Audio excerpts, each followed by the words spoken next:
How's it going, everyone? Welcome back to the channel. So on this video, we're going to be resetting the tire light on a 2023 Honda CRV Sport Hybrid.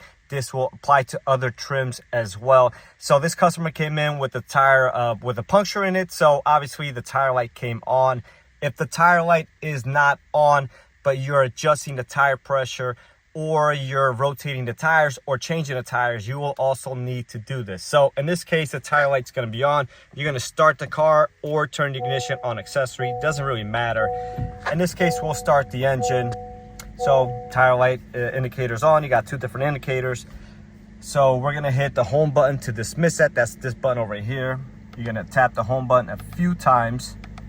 Once you get to this menu, now you're going to use the scroller to scroll up and down, and you press down to hit select. So we're going to scroll down until you've reached settings, and there we are at settings. So once again, now we're going to press into it.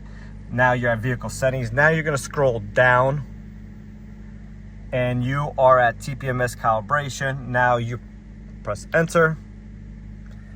Now again, we're going to scroll up or down. We're going to scroll down here and hit enter again to calibrate it.